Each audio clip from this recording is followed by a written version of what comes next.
দোস্ত বাংলাদেশের মেগাস্টার সাকিব খান এবার ঈদে মুক্তি পেয়েছিল সাকিব খানের বরবাদ সিনেমা, যেটা সিনেমা হলে রীতিমতো ঝড় তুলেছিল।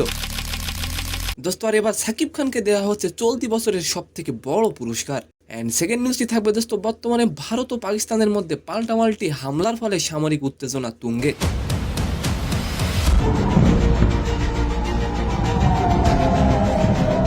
এই প্রেক্ষাপটে ভারতীয় গণমাধ্যমকে নিয়ে কড়া মন্তব্য করেছেন শহীদ আফ্রিদি। তো নিউজ দুটি জানতে আশা করি ভিডিওটি সম্পূর্ণ দেখবেন। ঢাকায় চলচ্চিত্রের সুপারস্টার সাকিব খান ও 90 দশকের জনপ্রিয় নায়িকা শাবনূরকে সম্মাননা দিচ্ছে এডিএফবি। দোস্ত সংগঠনটির 18 বছর পূর্তি উপলক্ষে আয়োজিত এজিএফবি অ্যাওয়ার্ডে এর পুরস্কার দেয়া হবে। এতে চলতি বছর সাকিব খান পাচ্ছেন শ্রেষ্ঠ নায়কের সম্মাননা।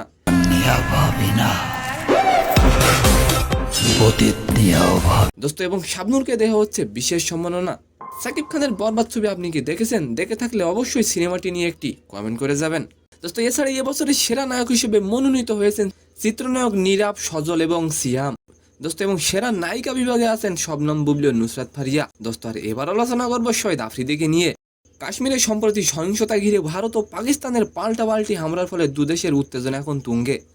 দোস্ত এই প্রেক্ষাপট নিয়ে ভারতীয় গণমাধ্যমকে সমালোচনা করেছেন আফ্রিদি বলেন, ভারতীয় গণমাধ্যম সত্য ও সত্যনিষ্ঠা থেকে দূরে সরে গিয়ে এখন প্যারোডিতে রূপ নিয়েছে। তাদের নিউজ রুম যেন এখন কার্টুন নেটওয়ার্কে পরিণত হয়েছে। তো সম্মানিত দর্শক, আজকের ভিডিওটি কেমন লাগলো অবশ্যই কমেন্ট বক্সে জানাবেন।